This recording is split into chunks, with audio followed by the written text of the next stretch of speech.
Hello, everyone. Thanks so much for joining me here today as we get to talk about one of my favorite subjects, comic books. My name is Jose. I love comic books. I love talking about them. I love sharing them with you. Feel free to follow me on social media if you would like. Links are in the description below.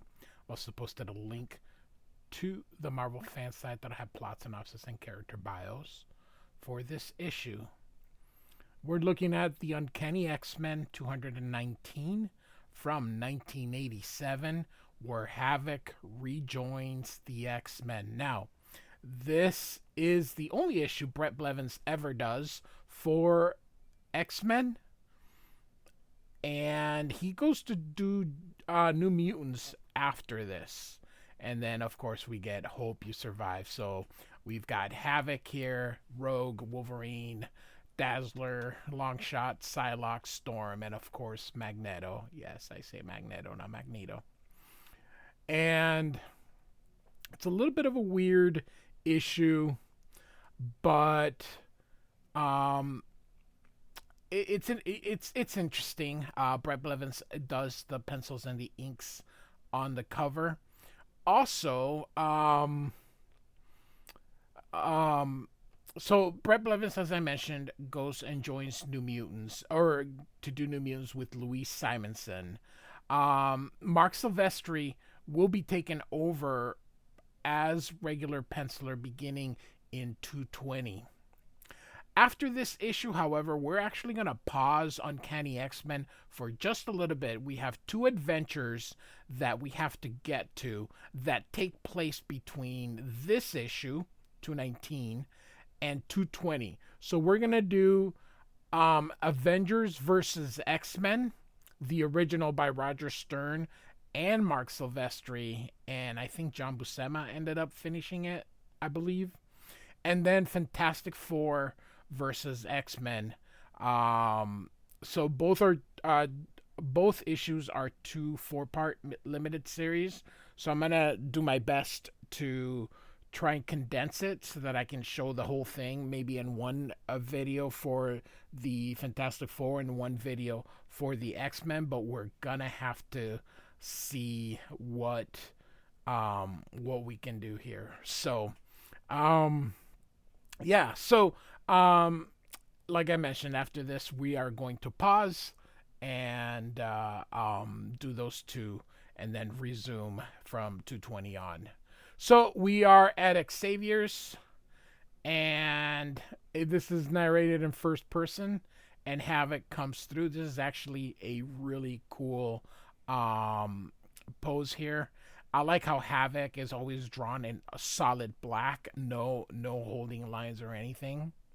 Where duty lies, Chris Claremont is our writer, Bret Blevins is the guest penciler, Dan Green returns as our inker, Tom Orzechowski is, as always, the letterer.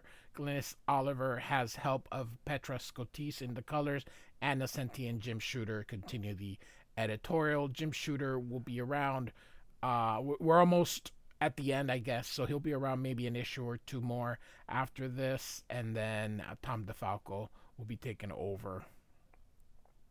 And so Havok goes through the mansion, sees Cerebro all torn down, sees that the New Mutants aren't there either, and he's in the danger room.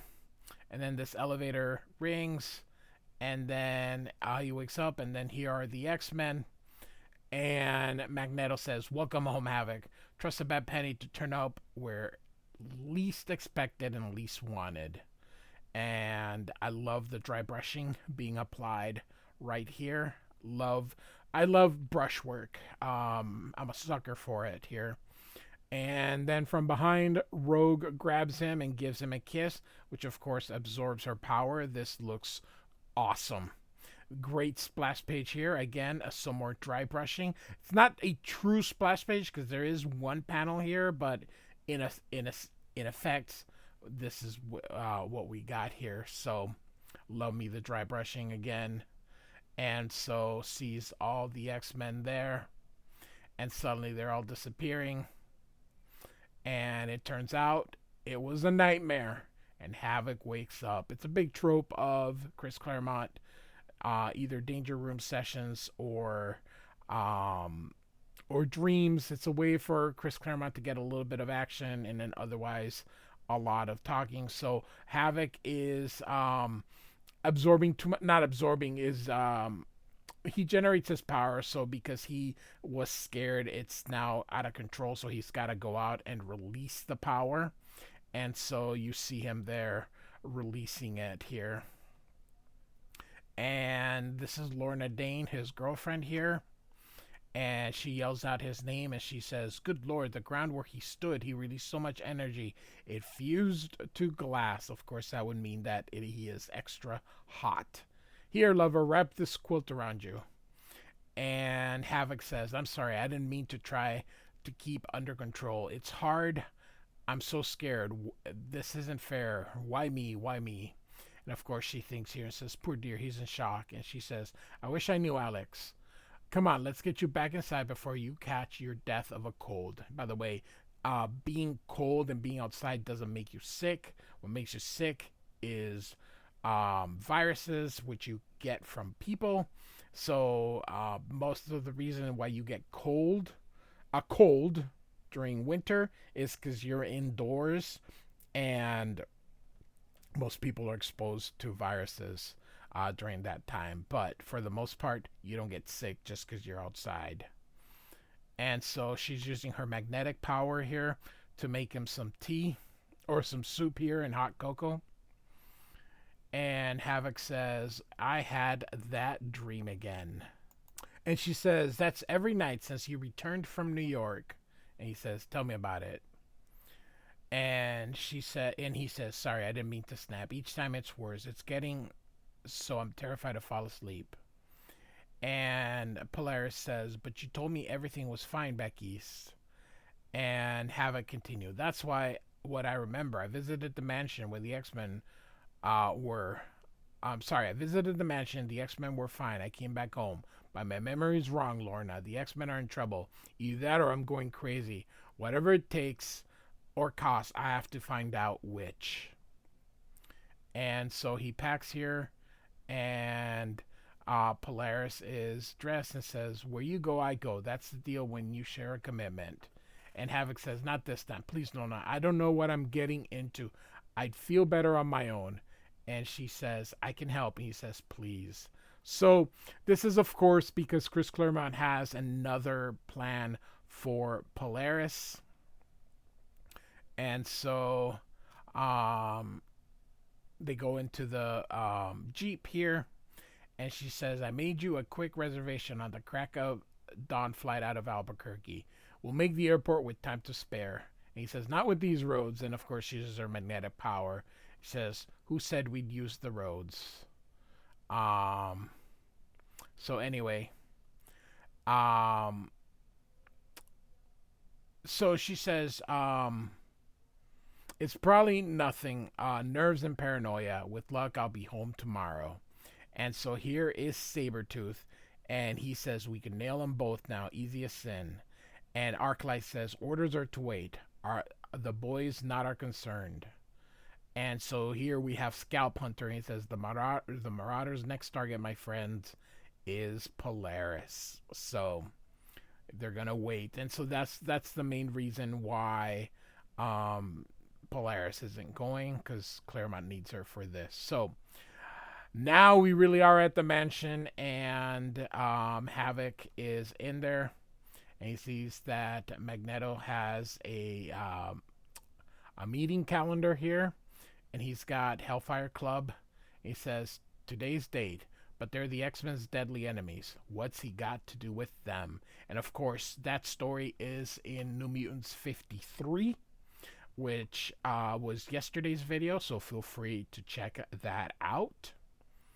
And so now back to New Mexico, and you see Scalp Hunter is making his gun, and that's his power. He can make a weapon out of anything, so he's always got this high-tech suit, so he can make it here. And so she's thinking of Havok here, and suddenly Arclight uses her power to create like a seismic disruption, which puts everything in there, and of course she's saying that's impossible. This land is tectonically stable, and so Scalp Hunter shoots here, and they're like, "That's the job." Sorry, that's that. Marauder's job's done. And of course, Sabretooth says, "The heck it is, bub. You chumps both missed. Skirt's still alive." And I love this pose of as Sabretooth is running. Man, nowadays this would be like a double page spread of Sabretooth running. And so now we've got Havok going to the Hellfire Club, and she's being greeted, and she says, "Professor Xavier will see you in the library." And of course, Havok remembers that he's using it like as he's a cousin, and he walks in, and Magneto is with the White Queen here. He says, "What an unexpected surprise to you so soon." And he says, "I wish I could say the same, only finding you here really isn't unexpected." He uses quotes here. And the White Queen says, "Peace, Havok. Where else would you find the White King, newest of the four cardinals who rule this institution?" And so Claremont lets us know that she's a telepath, and he thinks here he's got to keep his guards. And so Magneto says, "It's true, lad. Xavier School and the Hellfire Club have formed an alliance. And in time, no doubt, evolve into the best of friends," says Emma. And Havok says the X-Men would never do this. And Magneto says it was made with their assent. Indeed, at Storm's insistence. That was in New Mutants. A lot of this stuff is in the New Mutants. So that was in New Mutants 51. I have a New Mutants playlist, an X-Men playlist, an X-Universe playlist, an X-Factor playlist. Everything is done in reading order. The X-Universe contains everything. And so Havok says, "I want to hear it from her." And Magneto says, "That's not possible." He says, "Why not? Where are they? What the devil's happened?" And so Magneto explains to him, "If you have a message to give it to me, I will pass it on. The team will contact you when they are able." And Havok says, "I won't hold my breath waiting. Professor Xavier left his school, his students in your hands, and this is how you repay their trust." And he says, "These are the most dangerous of times, Havok." I love how Bret Blevins creates. He doesn't just draw straight faces. He's really good at creating anger and emotion. And so Havok storms off. He says, "And only Magneto can lead us to salvation. Is that it?" And Magneto says, "More than the X-Men lives are at stake. More even than the survival of mutant kind. The fate of the world hangs in the balance." He says, "Don't make me laugh." And so he says, "Blast." That was their word for damn back in the day. "For all my good intentions, my good works, always I am hamstrung by my past. Even when the leopard has truly changed his bond, what lamb will dare believe it?" So, all right. So Havok is walking outside and sees the destruction of the Avengers Mansion. That was done by the Masters of Evil, and I actually have covered that. I have an Avengers playlist, so feel free to check that out. I have covered the entire Under Siege storyline here. And so he calls Moira McTaggart from a payphone. Do you know how much that cost? And he gets Callisto, and she says that the X-Men are back to New York. And she says, "What about Scott? Do you know where I can reach Cyclops?" And he says, "Try the Yellow Pages." And of course he hangs up, and there's an X-Factor sign. He has no idea that the original X-Men have formed the X-Factor here. So he's thinking of Polaris here. And so back to New Mexico, and Sabretooth says, "My name's Sabretooth, Sweetling. Me and my pals were marauders. We kill mutants. Tonight, it's your turn. I got your scent, Missy. Next, I'll have your heart." I heard Wolverine howl like this once. I had nightmares for weeks.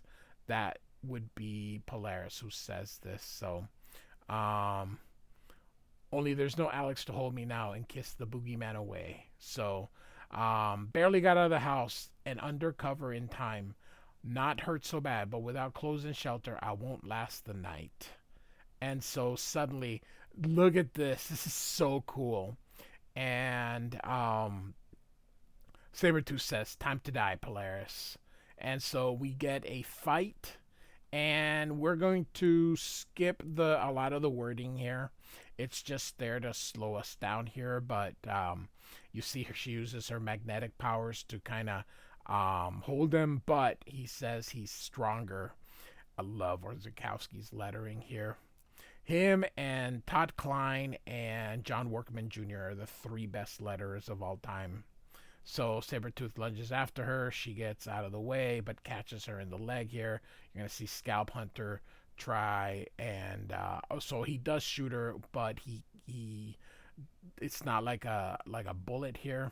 So now, why the hell is Havok up in the trees? This is New York City. You can only do that like in Central Park. You can't, and even then, that whatever. And so anyway, he's following Magneto, and so he's going down to most likely the Morlock tunnels, and so he keeps going and going and going, and so he's following in there and goes through, and there's the subway coming through, and so he goes into this door, but he falls down and hangs on to this and keeps going down and down, so he ends up in the Morlock tunnels, and so he's going through, and he's listening,